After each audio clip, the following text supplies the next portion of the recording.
बाबा साहब ने जो 22 प्रतिज्ञाएं ली उनका जो है पालन करें। और जैसे आप बाकी पूजा पाठ या वो सब चीज़ें जो है करते हैं, तो साथ में आप अगर ज्ञान लें, या हमारे 2-4 साथी जो है, जो हम लोगों के संत शिरोमणि रविदास पीठ की तरफ से कार्यक्रम चलाया जा रहा है गाँव चलो अभियान के तहत, अंधकार को दूर करने के लिए, अंधविश्वास को दूर करने के लिए, पाखंड और त्रुटियों को दूर करने के लिए, तो उसमें अगर आप लोग सहभागिता जो है लेते हैं, तो उसमें आप लोगों का आर्थिक जो जीवन स्तर सुधरेगा ही सुधरेगा। आपका सामाजिक जीवन स्तर भी उसमें सुधार आएगा। समाज में जो आपको आपकी बिरादरी की वजह से, आपकी जाति की वजह से जो आपके साथ अत्याचार हो रहा है, जो आपको परेशान किया जा रहा है, या और भी समस्याएं होती हैं, उन समस्याओं को दूर करने के लिए पीठ आपके साथ पूरी तरह से सहयोग करेगी। तो इसके लिए आप लोग जो है संगठन से जो है जुड़ें। और जैसे कि हमारे जितेंद्र जी जो है दिव्यांग हैं, लेकिन इन्होंने ये बहुत बड़े धन्यवाद के पात्र हैं कि ऐसी स्थिति में होते भी इन्होंने अपनी पढ़ाई करके अपना ग्रेजुएशन का कोर्स कंप्लीट किया, और आज की डेट में जो है ये हमारे जो है ग्रेजुएट हैं और काफ़ी जागरूक है। तो संत शिरोमणि रविदास पीठ की तरफ से जो हम लोगों का उद्देश्य है कि हर गाँव में कम से कम 2-3 लोगों को सामाजिक प्रेरक बनाया जाए, जो समाज के लोगों को अंधविश्वास से, कुरीतियों से दूर करने के लिए डेली शाम को 10-10 मिनट डेली, जैसे आप घर में पूजा पाठ करते हैं, आपके साथ कोई समस्या होती है, कोई परेशानी होती है, दुख तकलीफ होती है, तो आप कहाँ जाते हैं? आप मंदिर नहीं जाते हैं, इन्हीं के पास आएंगे। इनके बनाए हुए जो आप किताब देख रहे हैं, इस किताब का जो संविधान लागू हो रखा है तहसील में, थाना में, अदालत में, आप वहाँ जाते हैं और आपको न्याय वहीं से मिलता है। तो हमारे जो 2-3 सामाजिक प्रेरक होंगे, आप अपने गांव में आप बन सकते हैं, आप बन सकते हैं। आप संगठन से वो सारी चीज़ें जो है सीखिए और अपने आसपास के लोगों को जो है जागरूक करिए, उनको समझाइए, उनको बताइए कि हमारे लिए क्या अच्छा है, क्या नहीं अच्छा है। तो बस मेरा निवेदन आप लोगों से यही है कि अंधविश्वास और कुरीतियों को जो है छोड़ते हुए आप लोग जो है संगठन से जो है जुड़ें, और उसमें आपको हर तरह की जो है सुविधाएं मिलेंगी। कोई आदमी अगर बेरोजगार है तो उसको रोजगार के लिए भारत सरकार की तरफ से, उत्तर प्रदेश सरकार की तरफ से क्या सुविधाएं जो है दी जा रही हैं, उसके बारे में आपको बताया जाएगा।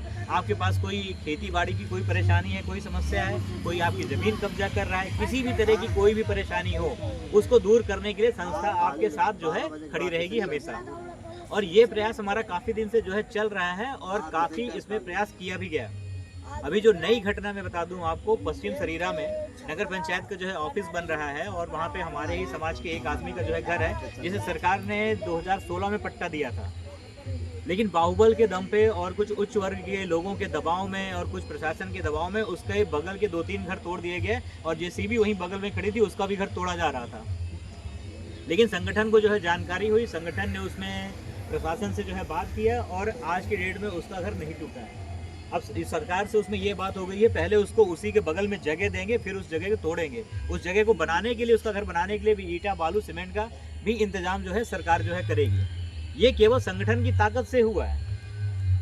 यहीं आपके पास के गाँव में सिराथू तहसील में अहिरारा एक जगह है, जहाँ पे एक अपने ही समाज के जो है, मेरे ख्याल से इसके बराबर बच्चा रहा होगा, 15-16 साल का, उसको एक उच्च वर्ग के आदमी ने इतना मारा चेन से, और इससे उसकी माता जब उसको बचाने गई तो उसकी माता के पेट में लात मार के गिरा दिया गया। उसकी बहन गई तो उसका कपड़ा फाड़ने की कोशिश की गई। उनके घर तक वो लोग आए उनको डराने, धमकाने और मारने के लिए। 28 दिन तक वो लड़का जो है अस्पताल में भर्ती रहा और उसकी कोई सुनवाई नहीं। जब संगठन को इस चीज़ की जानकारी हुई, हम लोग जाके उनके गाँव में गए, मिले उनसे, और उसके अगले दिन ही उस आदमी के खिलाफ FIR थाने में दर्ज करवा दी। ये जान लीजिए संगठन इतना जो है आप लोगों के लिए जो है, आप लोगों की सेवा में, आप लोगों के सहयोग के लिए जो है तत्पर है। लेकिन संगठन को बस एक ही चीज़ चाहिए कि आप लोग समझदार बनिए। बाबा साहब ने जो नियम बताएं, गौतम बुद्ध जी ने जो हमें रास्ता दिखाया, उन पे चलिए, अंधविश्वास और कुरीतियों को छोड़ के। क्योंकि अगर हमें कहीं से न्याय मिला है, आपको जो चाहे आवास मिलता हो, चाहे पेंशन मिलती हो, या कोई भी आपको सुविधा मिलती है, तो वो बाबा साहब के बनाए हुए नियम की वजह से मिल रही है। किसी मंदिर या किसी वैसे धार्मिक स्थल के बनाए नियम से नहीं मिल रही है। हम लोगों को धार्मिक स्थल में आप जाते होगे तो उतने सम्मान से नहीं देखा जाता है। यहाँ पे आप आए हैं, यहाँ पे आपका पूरा सम्मान है।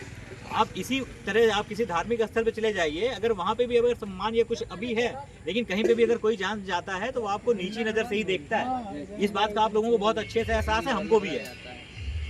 तो अगर हम इन सब चीज़ों को दूर करना चाहते हैं तो बाबा साहब ने जो कहा था कि आप शिक्षित बनो, पढ़ाई लिखाई हम लोग प्राइमरी स्कूल या कुछ ना कुछ जो है कर ही रहे हैं, चाहे नर्सरी में जिसकी जितनी क्षमता है, ठीक है। संगठित बने, संगठित हम लोग नहीं हो पा रहे हैं। आपस में थोड़े से मतभेदों को जो है दूर करिए। आप आस पड़ोस में आपकी जो भी मतभेद हैं हम उसके लिए कुछ नहीं कर सकते हैं। आप घर में सास बहू की लड़ाई है उसके लिए कुछ नहीं कर सकते हैं, लेकिन आपकी अगर किसी अन्य समाज के साथ लड़ाई है, अन्य कोई परेशानी है, तो उसमें संगठन आपकी जो है मदद करेगा। आप लोग सारे लोग संगठित हो जाइए और उसके बाद सब लोग मिलकर संघर्ष करें।